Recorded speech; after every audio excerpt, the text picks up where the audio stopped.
Hello, everyone, and welcome to the Tavern.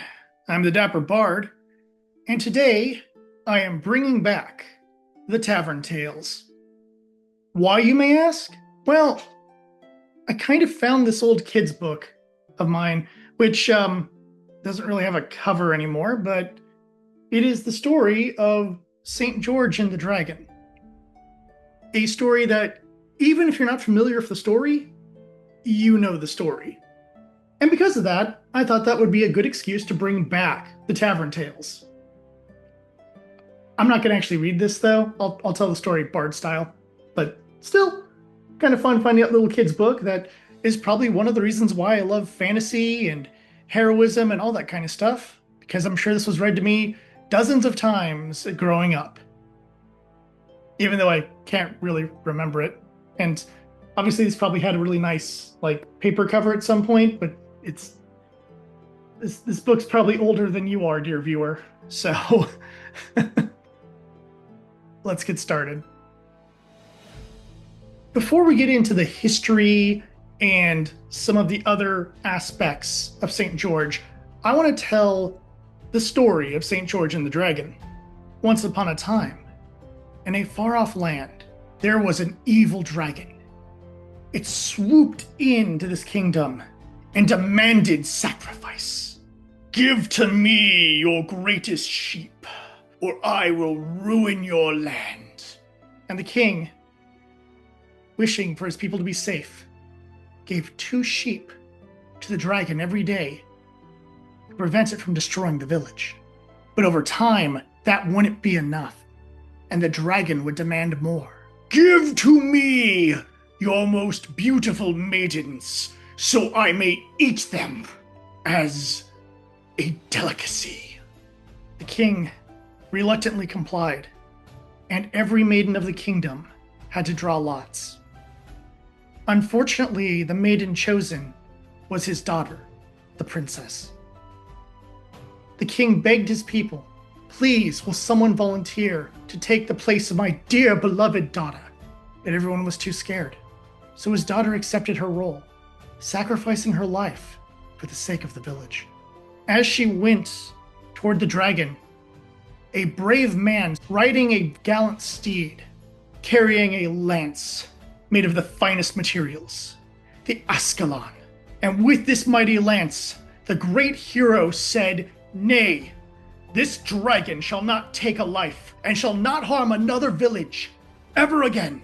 He rode on his steed, dashed forward, lance in hand, the dragon laughing, knowing no man could defeat him. "Ha ha! Foolish mortal, you think you can slay a dragon?" But the man on the horse showed no fear. He lunged forward with all his strength, with faith in his weapon and faith in his god. He would not fall this day. And with a mighty roar of strength, he jammed the lance deep into the dragon's dark heart, slaying the horrible monster and freeing the people of its evil. The princess was overjoyed, and her father, with tears in his eyes, came to the brave man and said, "Brave man, who are you?" And the knight looked at the king and said, "I am George, and I stand against evil in all its forms." And the king said, "Thank you so much. I will give you the greatest treasures in my kingdom." But the knight said, "Nay, good king, those treasures should be used to help the poor and the needy." So the king used his treasures to help the poor and needy. People of the village said, "How may we honor you, great knight? Shall we make you a statue? Shall we make a shrine in your honor?" And again the knight said, "Nay, my strength was not mine alone, but that of my God. Turn to the Lord, and that will be payment enough." And the good people of the village fell to their knees and praised God. As the brave knight continued his journey across the land, slaying evil and showing the power of God will always overcome the power of evil. That's the story of St. George and the Dragon. And obviously it has had massive amounts of influence on many, many things. But here's the thing. The original version of the story comes from Turkey. Well, what is now known as Turkey. in the 11th century and wouldn't make its way to Western Europe until the 12th century. And as inspirational as the story is, it's kind of not true. Well, okay, not kind of, completely not true. It is apocrypha, designed to create the ultimate Christian hero to fight against the ultimate evil. In this case, a dragon, but I'm sure you can easily see the dragon as a metaphor for anything that would cause harm, that wants to destroy innocent life, that wants to just spread evil because mwahahaha, I am evil. Thus, the big question. If St. George wasn't a heroic knight traveling throughout the kingdoms of Western Asia, who was he exactly? Well, that's a tough one. Like many saints, the history of St. George is a little bit complicated. We know he lived in the 3rd century. We know he was executed for his faith. We know he was a soldier in the Roman army. But details beyond that, well, they come down to whoever's writing the text. In almost every telling, his mother is from Lydia. Now, some stories say he was born in Lydia. Other stories say he was born in another city closer to Turkey. What we do know is that his mother would eventually be viewed as a saint, and his father is almost always a member of the military, though sometimes he's a noble. Like I said, complicated. Regardless of which story you go with, Georgios, or George of Lydia, would end up being baptized by his mother and raised as a Christian. She would teach him the Christian values and teach him the importance of showing kindness and compassion to others. His father, depending on the telling, either died early on in Georgios' life, was part of the military and pushed his son to join the military as well, was a noble who eventually also converted to Christianity. No matter which origin it is, George would join the Roman army. Now, some stories say he made it all the way to the rank of a Praetorian Guard and served at the command of Emperor Diocletian.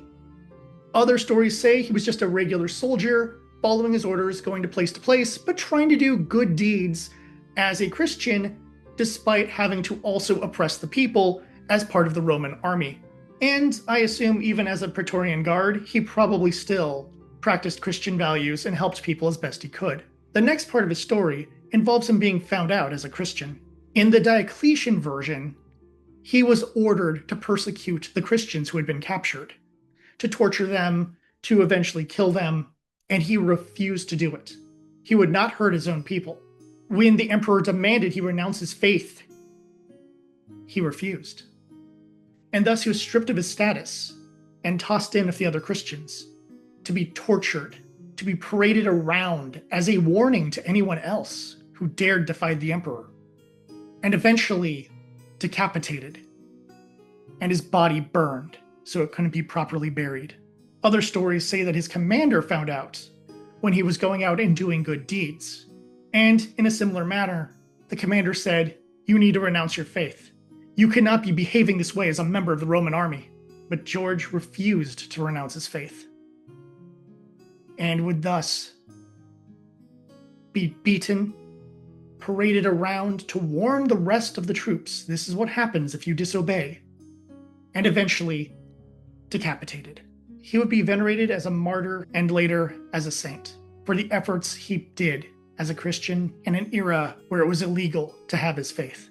He would become the patron saint of many different countries, most famously England, which is why I'm wearing the colors of the St. George flag. His relics ended up getting stored in a church in Lydia, which is the birthplace of his mother, and depending on what version of the story, the birthplace of Georgios, who was also known as George of Lydia. His impact would spread far and wide.